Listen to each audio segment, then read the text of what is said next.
video di Suan Delong Pathalung dia. Suan Delong tu tempat ada dinosaur, tempat ada musing, tempat ada apa? Viking gitu deh. Ha, kita nak buat video situ lah hari ni. Hari ni wah tak jadi anak sekolah. Kak Ayah buat pergi anak sekolah pergi main musing gitu. Dulu mek kat siap dah gapo pakai tudung dia. Tak boleh kita nak pakai tudung kalau tak pakai tudung kak. Aurat duk luar kita orang Tino ni tak boleh. Kita pakai seluar weh. Adik dalil tengok ha. Bak apa kena pakai seluar? Kita nak mahan pak tinggi-tinggi ke. Takut demo tengok bawah wesel nampak. Nampak putih muka kita tidak ada putih. Nampak selok kau dah hok perahu biung tu gak. Selok gak ha raya sungguh lah kita. Atau patu baca pok odong. Kalau bapak Apa ni siap dah juga dia apa? Aduh. Lipat langsung mati dah. Tengok. Ini anak sekolah Tina. Ini anak sekolah Tina juga. Rojak anak sekolah Jatih. Hak ni anak sekolah Capur. Ni Tina Jatih. Tengok semua. Alhamdulillah. Hak ni keru lah ni keru. Keru kuning hari ni keru. Keru kau tahu Ocah. Tidur lagi nak sekolah ni. Bangun-bangun nyodok lagi nak pergi Suan Delong ni. Betul. Anggur Raja. Let's go to Suan Delong.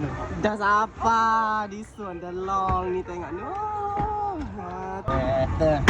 Anak sekolah kena pakai kasut. Pakai kasut ni. Ya. Kasut anak sekolah aku comel. Kasut ni ke masa hujan pun boleh pakai, masa malam pun boleh pakai sebab hujan tak asal semua tahu. Palekat molek pada tu. Ha. Hai. Kau bukan ni. Jom. Bedak dah. Boleh. Ya, bedak dah. Pergi kau tiket tu. Pergi kau ciket pagi dulu. Jejak. Ha di Petelung. Di Suan Delong. Ha kata Suan Delong di Petelung. Ha patut ada haya mahal hanyuk ni hacan nu. Nak cak ni cak ye hucuk. Cak ye hucuk. Pada kau tengok muka jak putih semua. Ai. Hei nak ni. Ha ni. Kita beli tiket dulu deh. Ha. เลยลงทั้งแก๊งได้เลยนะลง Ni. Dia boleh turun 2 kali Kak Ye. Ha, mai gini dulu lagi. Ha, gigi masuk lagi. Ha, gini naik lah. Phone ni nak main cak nanuk lagi. Ya berani tu dia tu. Ha, lagi. Kak Ye.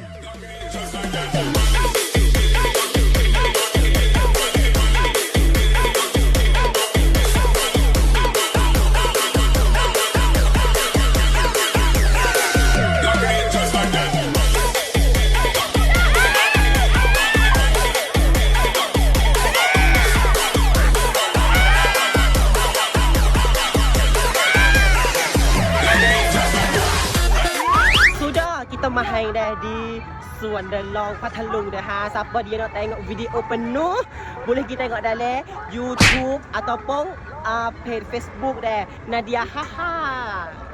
Bye bye.